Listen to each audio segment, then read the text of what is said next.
Le texte que vous m'avez demandé de commenter aujourd'hui est le prologue d'une saison en enfer. Il s'agit du poème inaugural de la saison en enfer publié par Rimbaud à compte d'auteur dès 1873.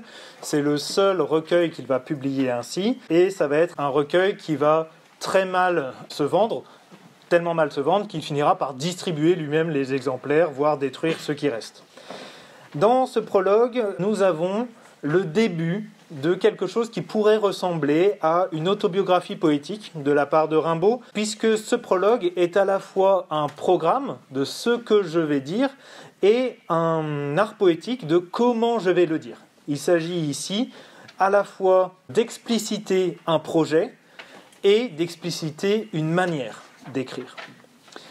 Je propose ici la lecture. Jadis, si je me souviens bien, ma vie était un festin où s'ouvraient tous les cœurs, où tous les vins coulaient. Un soir, j'ai assis la beauté sur mes genoux, et je l'ai trouvée amère, et je l'ai injuriée. Je me suis armé contre la justice, je me suis enfui. Ô sorcières, ô misères, ô haine, c'est à vous que mon trésor a été confié. Je parvins à faire s'évanouir dans mon esprit toute l'espérance humaine. Sur toute joie pour l'étrangler, j'ai fait le bond sourd de la bête féroce. J'ai appelé les bourreaux pour, en périssant, mordre la crosse de leurs fusils. J'ai appelé les fléaux pour m'étouffer avec le sable, avec le sang. Le malheur a été mon Dieu. Je me suis allongé dans la boue, je me suis séché à l'air du crime, et j'ai joué de bons tours à la folie. Ainsi donc, à la relecture que Rimbaud fait de sa propre vie, que nous allons voir à travers un certain nombre de biographèmes présents dans le texte, à la relecture de sa propre vie, donc, nous allons voir en quoi la poésie est une expérience du sacré. Pour répondre à cette question, nous allons découper le texte en 3 parties. Une première partie de la ligne 1 à la ligne 7, qui est un prologue heureux.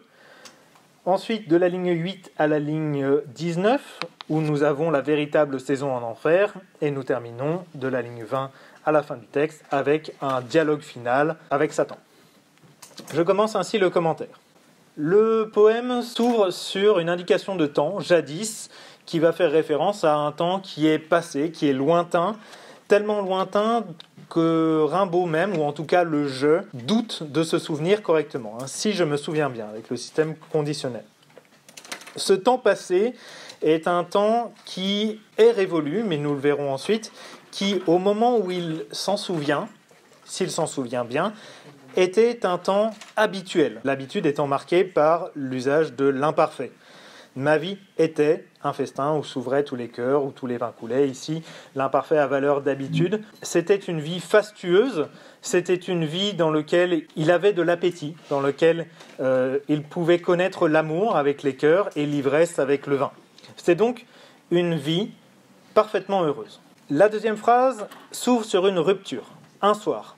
On va opposer à la fois un temps jadis, dont il n'est pas sûr de se souvenir, à un temps défini, un soir, une partie de la journée, avec une deuxième rupture qui s'effectue avec le passé composé qui montre que c'est définitivement terminé avec la valeur d'antériorité.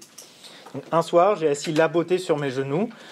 Ici, on peut remarquer la majuscule qui est mise au mot beauté, le nom commun devenant ainsi un nom propre. On observe ainsi une personnification quasiment à valeur allégorique, puisque la beauté devient ainsi une femme que l'on peut asseoir sur ses genoux.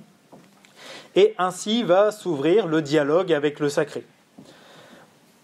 Et je l'ai trouvé amer, et je l'ai injurié. À la suavité du vin va s'opposer l'amertume de cette beauté que tout le monde s'accorde à concevoir comme belle, d'où l'allégorie, sauf lui. Il va s'agir ainsi, du coup, de s'opposer à ce que les gens pensent être beau, et c'est ainsi que va commencer sa définition de ce qu'est pour lui être poète. Je me suis armé contre la justice. Ici, on va avoir l'usage du verbe « armer » qui va montrer la violence de son action. Il s'arme contre la justice. Il s'agit ici de se libérer, éventuellement ensuite de fuir, mais de se libérer de quelque chose qui, là encore, pourrait être allégorique, la justice, ou en tout cas qui est représentatif d'un état moral qu'il veut fuir. Fuite qui s'effectue au vers 6, je me suis enfui, et va apparaître des marques de discours direct avec le O lyrique et surtout le point d'exclamation. Ô sorcières, ô misère, ô haine, c'est à vous que mon trésor a été confié. Il s'agit ici d'une adresse, éventuellement une adresse qui personnifierait la misère et la haine, les deux sorcières, puisque sorcière est au pluriel alors que misère et haine sont au singulier. Ainsi, la misère et la haine vont devenir les nouvelles muses, vont devenir les détentrices, les gardiennes de ce qui deviendra sa vie, en tout cas de ce qu'il choisit comme étant sa vie nouvelle. Ainsi se finit ce prologue heureux et commence la poésie. Je parvins à faire s'évanouir dans mon esprit toute l'espérance humaine. Cette deuxième partie s'ouvre, là encore, avec un changement temporel. On est ici avec du passé simple qui montre à la fois la rupture avec la valeur ponctuelle et la valeur d'achevé du verbe, mais quelque chose qui s'est effectivement passé. Donc ce qu'il parvient à faire dans un processus conscient, c'est de détruire en lui tout ce qui fait de lui un homme. À commencer par l'espérance, qui est la capacité humaine à croire en une vie après la mort. Contrairement à l'espoir, l'espérance est reliée à la religion. Donc il va se poser contre l'humanité, humanité croyante. À cette humanité croyante, il va opposer du coup la bête féroce qui est là pour étrangler toute joie. La notion d'étranglement, du coup, le fait de priver quelqu'un de respiration est aussi le fait de priver quelqu'un d'inspiration au sens poétique. Ici, il choisit délibérément et en pleine conscience de refuser l'inspiration classique, la joie, la beauté, pour privilégier ce qui est plus viscéral en lui, quelque chose qui sourde, du verbe sourdre, quelque chose qui est à l'intérieur de lui et qui sort de lui. Ce processus conscient va être un processus éminemment destructeur pour lui-même. Il appelle les bourreaux, il appelle les fléaux, à chaque fois pour s'étouffer. On retrouve ici la notion d'étranglement qui était présente plus haut. Il s'agit d'un enfer qu'il s'impose à lui-même et qu'il s'impose librement, de manière à ériger le malheur en un Dieu. Ici, la fuite de l'espérance va se manifester avec ce renversement, un double renversement, puisque le malheur est déifié, d'une part, et d'autre part, avec l'absence de majuscule, eh bien, Dieu lui-même déchoit. Il s'agit à la fois de renier Dieu pour en mettre un autre à la place, un Dieu qui serait un Dieu du malheur. Je me suis allongé dans la boue, je me suis séché à l'air du crime. Ici, on se retrouve avec le comportement bestial qui était appelé au vers 9 et 10. On peut reconnaître dans la boue le point de départ de l'alchimie poétique de Baudelaire, puisque Les Fleurs du Mal étaient parues en 61. Et j'ai joué de bon tour à la folie. Il s'agit ici pour lui de montrer à quel point les gens le croyant fou, la normalité le considérant comme fou, alors que lui-même ne l'est pas. Il a joué de bon tour à la folie. Et le printemps m'a apporté l'affreux rire de l'idiot. Cette saison en enfer devient du coup temporellement accessible. En fait, il s'agit d'un hiver.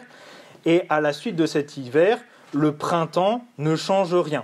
Ne change rien, ou pas tout à fait, puisqu'au vers 16, nouvelle rupture temporelle, avec or, conjonction de coordination à valeur adversative, or, tout dernièrement, là encore, on se rapproche dans le temps. M'étant trouvé sur le point de faire le dernier couac, il s'agit ici d'une référence purement autobiographique, l'incident de Bruxelles, au cours duquel Verlaine, son amant, a tiré sur Rimbaud. Eh bien, du coup, cette prise de conscience, qui va lui être apportée par ce tir de pistolet, va l'amener à essayer de retrouver une vie dans laquelle tout était meilleur. Rechercher la clé du festin ancien. On retrouve ici le mot festin qui était présent à la ligne 1. Donc la clé du festin ancien, où je reprendrai peut-être appétit. Lui qui s'est étouffé avec le sable, il appelle désormais à une nourriture plus conventionnelle. Et ce songe, j'ai songé à rechercher la clé du festin ancien, ce songe va lui amener une réponse. La charité est cette clé. Dernière rupture, qui est matérialisé par un tiret, cette inspiration prouve que j'ai rêvé. Avec le point d'exclamation, on retourne à des marques de discours direct. L'inspiration étant que la charité est la clé. Prouve que j'ai rêvé va faire référence au vers 17, au verbe j'ai songé. L'idée est de montrer que, en fait, cette charité, qui est une valeur, là encore, positive, religieuse, eh ben, en fait, cette inspiration est un leurre. Cette inspiration prouve que j'ai rêvé, mais alors, quelle est la véritable inspiration ? Eh bien, elle est annoncée avec la troisième partie, dans le dialogue avec le démon. Dialogue qui s'ouvre avec une deuxième personne, qui montre la proximité entre le démon et lui, tu resteras hyène, etc. Cette proximité se montre aussi avec cette locution, hein, etc., qui montre que en fait, c'est un discours auquel le jeu, éventuellement Rimbaud, est habitué. Il y a une familiarité entre les deux. Tu resteras hyène, c'est aussi le fait qu'il doit rester un charognard. Hein, il se nourrit de choses mortes et non pas de beauté. Et ce démon est celui qui le couronna de si aimables pavots. Donc avec cette notion de victoire, hein, puisque normalement celui que l'on couronne c'est le roi ou le vainqueur. De quoi est-ce qu'on le couronne ? Eh bien ce sont des aimables pavots, avec cette notion d'illusion hein, liée aux pavots, qui sont des substances hallucinogènes, mais ces pavots sont aimables. Hein. Ainsi on se retrouve avec une espèce de relation quasi de dépendance hein, entre le personnage qui est soumis au démon, éventuellement Rimbaud, et le démon lui-même. Le discours du démon se poursuit, gagne la mort avec tous tes appétits, avec ton égoïsme, tous tes péchés capitaux. On retrouve les appétits qu'il pensait avoir perdus à la ligne 19. On retrouve la notion de religion avec les péchés capitaux. En tout cas, ce qui se démarque du discours du démon, c'est le fait que ce qui doit le nourrir, c'est effectivement ce qui va le mener à la mort. Et ce n'est que comme ça qu'il pourra progresser. Une réplique en incise, réplique que l'on peut analyser avec la présence des marqueurs du discours direct, l'interjection, le point d'exclamation. J'en ai trop pris, il s'agit sans doute d'une pensée du personnage locuteur, éventuellement Rimbaud. Qu'est-ce qu'il a trop pris ? Eh bien, éventuellement les pavots, dont on avait dit précédemment qu'ils étaient une substance hallucinogène, mais simplement, il est sûr et certain, même s'il est victime d'hallucinations, qu'il n'est en présence du personnage Satan. Et cela va se traduire avec la dernière prise de parole, au discours direct là encore, ce qui va se traduire avec les marqueurs de ponctuation, les points d'exclamation, les tirets, et l'adresse en incise « Cher Satan ». Mais « Cher Satan », je vous en conjure, une prunelle moins irritée. Ici, le locuteur, éventuellement Rimbaud, va se mettre en position d'infériorité, hein, déjà avec le vouvoiement, là où il était tutoyé par le démon, avec l'expression de conjuration, puisqu'il s'agit d'adoucir la colère de Satan, une prunelle moins irritée. Satan va se poser ici en commanditaire du texte, en attendant les quelques petites lâchetés en retard. Hein. On lui a commandé un recueil de lâchetés, il ne les a pas encore produites. Vous qui aimez dans l'écrivain l'absence des facultés descriptives ou instructives, je vous détache ces quelques hideux feuillets de mon carnet de damnés. Je suis en retard sur la commande que vous m'avez passée, mais voici déjà le début de mon travail. Quel est ce travail ? Eh bien, c'est la revisitation de ma propre vie en lien avec le sacré. Ainsi donc, cette autobiographie est bien une commande, finalement, une commande qui est le prix d'un pacte diabolique. Un pacte qui lui permet éventuellement de survivre à toutes les atrocités qu'il s'est infligées, un pacte diabolique qui lui permettrait éventuellement de connaître la gloire. En quoi la poésie est-elle une expérience du sacré ? Nous avons vu tout d'abord que le texte se présente comme une autobiographie poétique. Il s'agit pour Rimbaud de proposer une relecture de sa vie comme confrontation à des figures sacrées, soit bénéfiques, soit maléfiques, notamment par le biais de la figure de l'allégorie. C'est aussi la présentation, l'élaboration d'une esthétique. Le poète n'est plus un homme, mais il se construit en opposition aux valeurs traditionnellement sacrées pour les humains. La beauté, la vie, le bonheur, tout cela est rejeté et c'est ça qui fait de lui un poète. En cela, cette esthétique est paradoxale, puisqu'elle nécessite bien l'existence du sacré pour pouvoir la désacraliser. De là alors l'intérêt de cette mise en scène finale, la mise en scène de cette commande poétique qui est en réalité un pacte diabolique. Ainsi donc, l'homme n'est pas poète par nature, mais l'exercice poétique est sa lutte avec les puissances qui le dépassent et qui le plient à sa fonction de poète. Et tant pis pour le bois qui se trouve violon. Je passe ainsi à la question de grammaire. Vous m'avez demandé de traiter la construction des adjectifs dans le dernier paragraphe. Dans ce dernier paragraphe, je vais les traiter de manière chronologique. On commence avec l'adjectif qualificatif cher qui complète Satan en tant qu'épithète liée. Nous avons ensuite l'adjectif irrité qui est un adjectif verbal qui lui est épithète détachée de prunelle. Il en est détaché par l'adverbe moins puisque il est en construction de superlatif absolu. Nous avons ensuite le groupe nominal les quelques petites lâchetés. Le nom commun noyau est lâcheté. Il va être complété par deux adjectifs.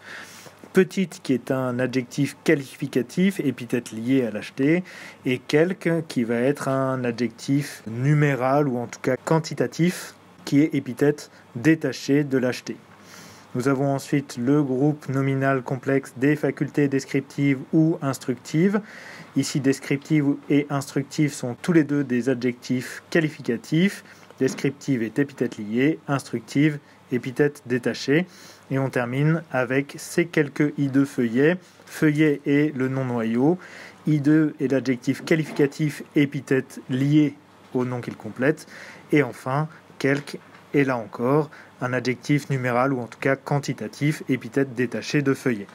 Nous avons donc 8 adjectifs en tout, illustrant chacun les différentes fonctions de l'adjectif. La seule qui manque serait attribut.